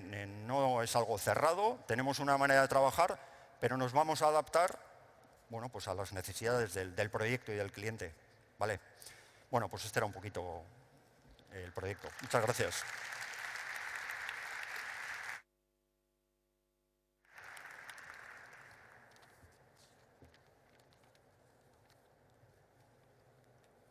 Ricasco, gracias Íñigo. Cerramos la sesión de Procesos 4.0 con la última ponencia, que en este caso nos trae al escenario otra de las tecnologías habilitadoras de la industria 4.0, como es la robótica colaborativa.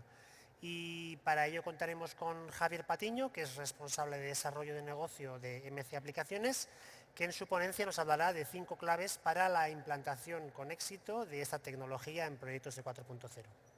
Javier.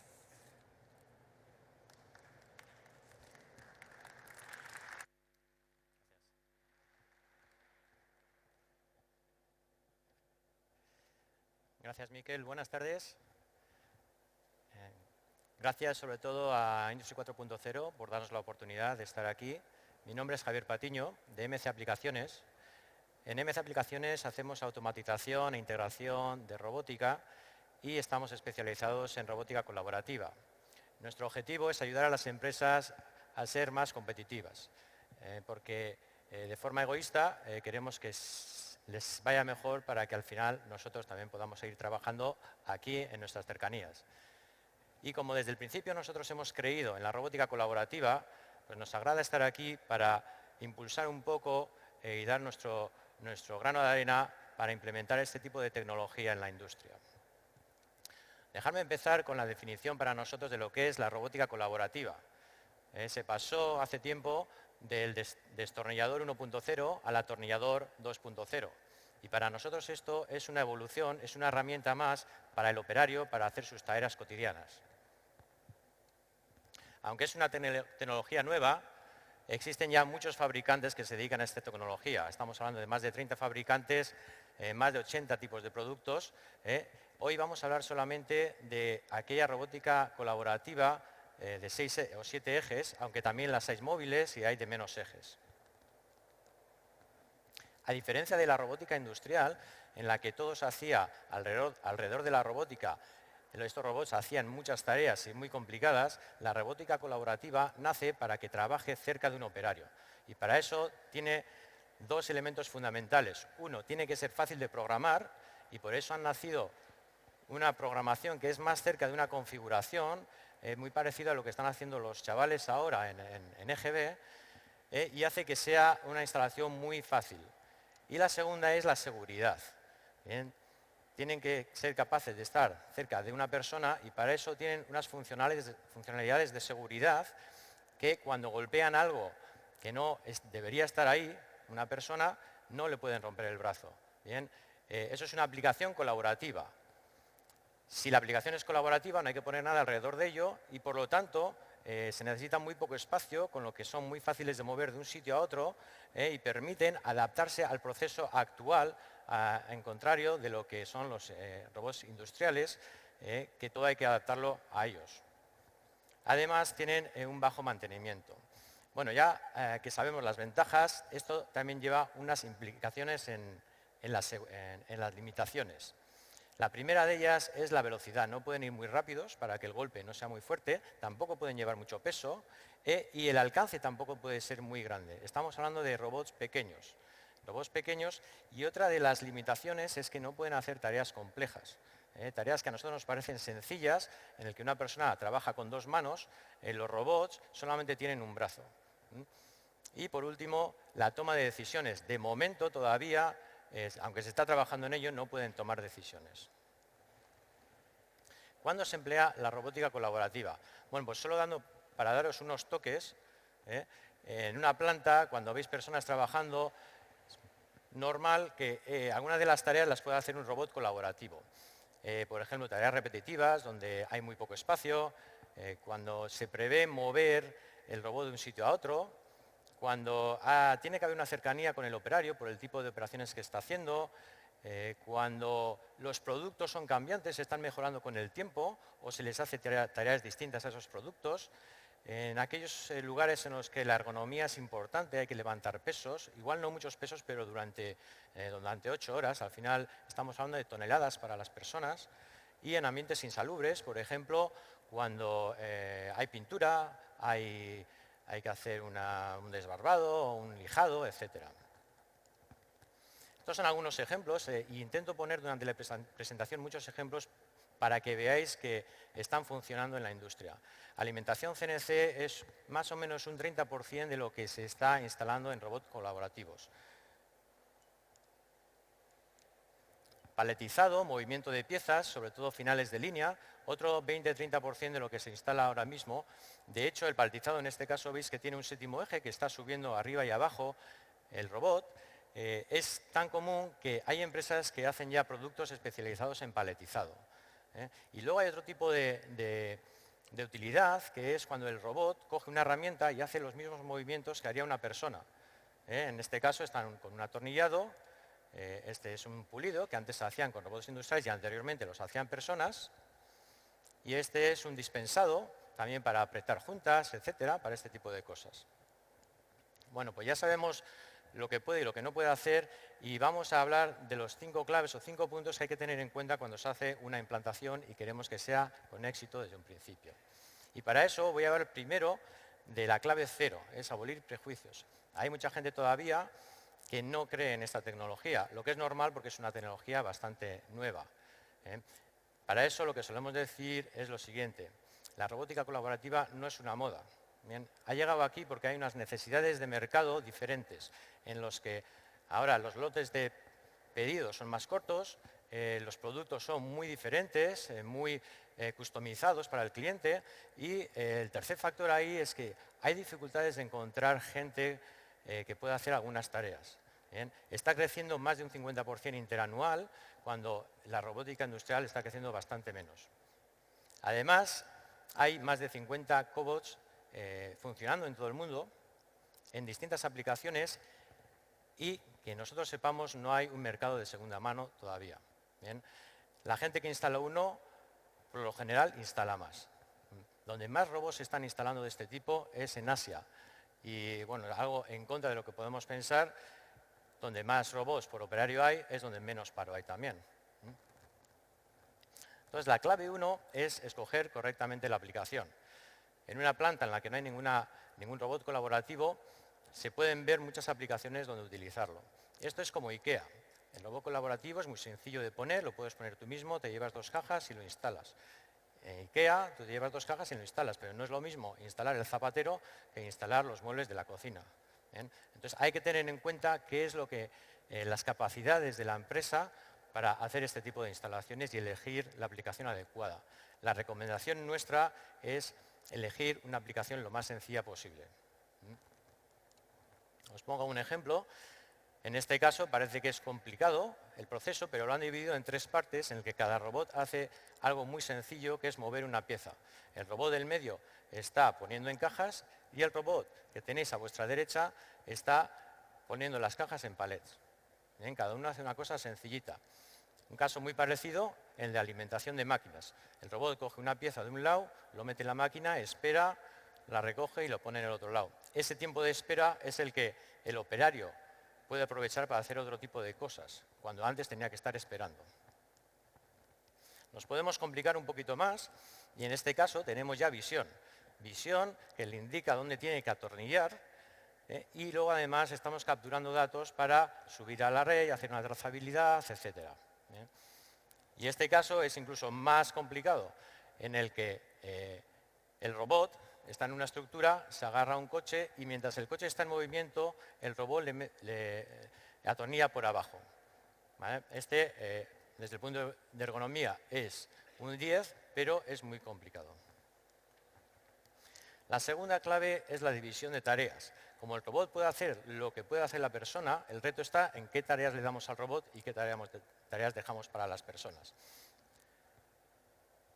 Por regla general, intentaremos que el robot, dentro del ciclo de tiempo, haga tareas, pero siempre que lo haga con tranquilidad. ¿Vale? El hecho de añadirle más tareas supone que le tenemos que empezar a añadir más garras, doble garra, triple garra, garras intercambiables, cámara, etc. Estamos añadiendo más herramientas que hacen que el tema se complique. ¿Bien? Y, por otra parte, estamos añadiendo ciclo de tiempo. En este caso, hay 2 operarios. Un operario está poniendo un plástico y el otro operario está poniendo la mercancía encima. ¿Bien? Después, el robot lo único que está haciendo es lo más sencillo, que es poner el plástico. Y el operario sigue haciendo lo que estaba haciendo antes. En este caso, el operario está esperando a que el robot coloque una pieza, lo que le facilita a él colocar la carcasa encima. ¿Vale? Desde el punto de vista ergonómico es muy bueno. Y en todos estos casos los podemos complicar también añadiéndole al robot más tareas.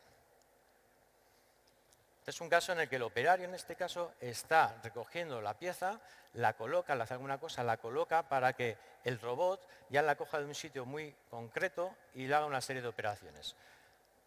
A la izquierda se ve un poco cómo el robot va a cortar unos hilos. Esto se podría mejorar poniendo visión al robot para que él directamente recoja la pieza desde la caja. Y este último que muestro, un robot está haciendo una soldadura por ultrasonidos a una pieza que le coloca el operario, pero que también podríamos hacer que el robot la colocase ahí. La tercera clave es la conectividad. Hoy estamos hablando mucho de Industria 4.0 y estos robots tienen la capacidad de recoger datos y enviarlos a la nube para luego mejorar la producción, trazabilidad, etc. Lo que realmente es importante es que el robot se comunique con los elementos que tiene alrededor, ya puedan ser personas o otras máquinas. En este caso, el robot lo único que recibe es un dato de que hay caja o no hay caja. Cuando hay caja, coge la caja y hace lo que está programado para hacer. ¿Bien? En este caso, está alimentando a una máquina. Tiene que saber si tiene caja, que lo recibe con una señal, lo alimenta en la máquina y tiene que saber cuándo la máquina acaba y cuándo está la puerta abierta o cerrada. ¿Bien? Se puede comunicar con la máquina de distintas formas. La más sencilla sería mover la puerta, lo mismo que estaba haciendo un operario, y cerrarla. Pero también se puede comunicar con el sistema de gestión de la máquina. Bien, eso, la complicación es que esta máquina parece nueva, pero hay otras máquinas que son tan antiguas que el único que la conocía pues ya está jubilado. Los robots se pueden mover fácilmente de un sitio a otro y cuando se mueven de un sitio a otro tienen que comunicarse también con las máquinas a donde se mueven. Y este caso lo pongo porque es una planta donde aquí no hay operarios. Han pasado de 16 horas de funcionamiento a 20 horas de funcionamiento. De forma remota, el supervisor de planta está monitorizando qué es lo que están haciendo los robots, a los que se les han puesto unas piezas que van alimentando unas máquinas y por eso añaden esas 4 horas de productividad. La clave 4 es fundamental, seguridad. Desde un principio tenemos que saber qué es lo que vamos a hacer para ver qué medidas de seguridad tenemos que tomar. Los robots colaborativos son colaborativos, pero la aplicación no tiene por qué ser colaborativa. Depende qué es lo que estamos haciendo.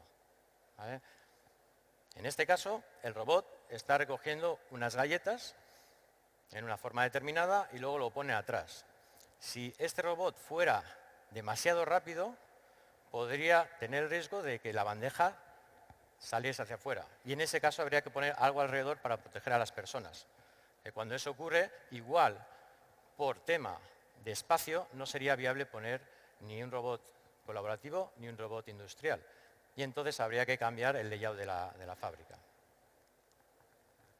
Pero hay formas de hacer que una aplicación que no es colaborativa sea segura. Por ejemplo, aquí tenemos unas barreras de seguridad, que vemos la que está en amarillo. Cuando se mete la persona, el robot para, vaya a la velocidad que vaya. Y hay otras que son, en este caso, un escáner que está a vuestra izquierda y abajo.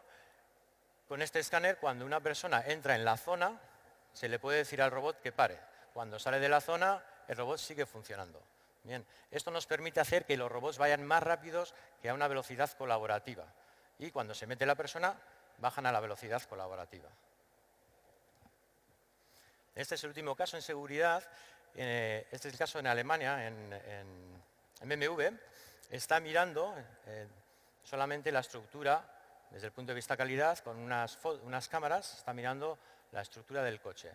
El movimiento es bastante lento, pero aún así le han puesto un acolchado por si acaso golpea a personas cuando entran por ahí. Es decir, la seguridad hay métodos para hacer que la instalación sea segura de forma muy sencilla. Bien, y la clave quinta es quizá la más importante, es la de las personas. Todos conocemos a alguien que tiene una Thermomix y dice que la Thermomix se lo hace todo. Todo no. Hay que meterle ingredientes, hay que sacar lo que ha cocinado, hay que probarlo, etc. El robot colaborativo es lo mismo. Las personas tienen que estar ahí. ¿Vale? Lo que pasa es que las personas dejan de hacer lo que estaban haciendo antes y hacen otras cosas o parecido a lo que hacían antes. Entonces hay que darle una formación y hay que darle un contenido. ¿Bien? Hay empresas que por filosofía no quieren que los operarios toquen los robots, aunque sean fáciles de utilizar. Y entonces utilizan unas botoneras, arranca y para, nada más. Cuando esto se complica, existen los HMIs, que son unas pantallas táctiles, que se programan y hacen de interfaz entre las personas y el robot. La persona no toca el robot y en esta interfaz se le ponen las pantallas que se quieran, desde elegir un menú de tipo de productos que va a coger el robot o tipo de tareas que va a hacer el robot, etc. Este es un caso en el que hay dos pantallas, la de abajo es la del robot y la de arriba es la del operario, en el que en este caso pues, podría estar diciéndole qué tipo de caja le va a llegar o cómo ponerlas. Hay otras empresas que por filosofía prefieren que la persona que estaba ahí antes se le da una formación y sepa programar. Y esto es interesante para mejorar el proceso. Mejorar el proceso cuando los productos cambian y cuando bueno, pues a esta persona se le da un contenido de ese modo. Otra forma de darle contenido, y que se está viendo mucho en la industria, es que la persona, en vez de hacer las cosas repetitivas que estaban haciendo antes, se dedica más a la inspección, tanto de los productos antes como acabados.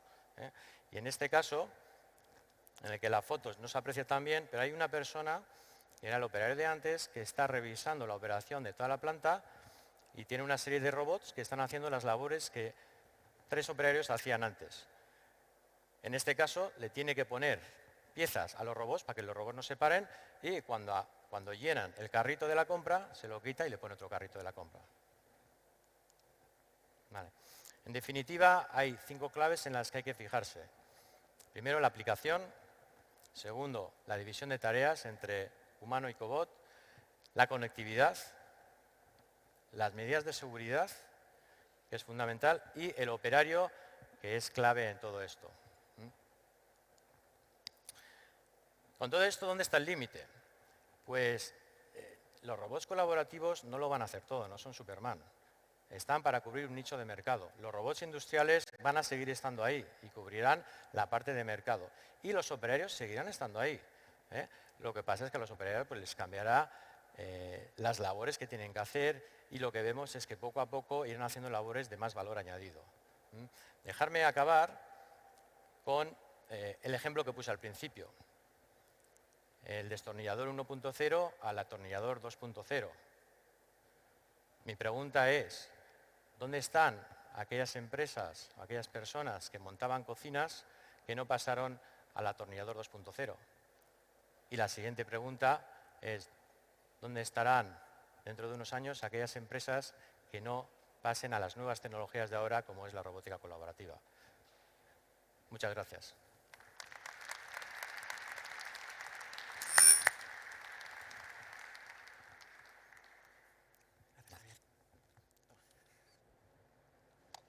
Gracias, Javier. Y con esta charla cerramos la sesión de ponencias y también el programa de conferencias de esta tarde. Simplemente recordarles que además de poder aprovechar el resto de la tarde visitando la exposición, el programa de conferencias continúa mañana. Emplazamos el inicio de este programa para mañana a las 9 de la mañana. En esta sala tendremos un programa de conferencias centrado en diversas aplicaciones de otras tecnologías habilitadoras de la industria 4.0 y en paralelo también tendremos sesiones dedicadas a la ciberseguridad y también a aulas tecnológicas, talleres con un mayor grado de detalle técnico de las posibilidades de tecnologías como el Big Data, los gemelos digitales, la fabricación aditiva y la conectividad 5G. Por mi parte, no queda más que agradecerles la presencia en esta sesión y emplazarles a volver a encontrarnos mañana. Beraz, eskerrik asko danori eta birarte. Agur.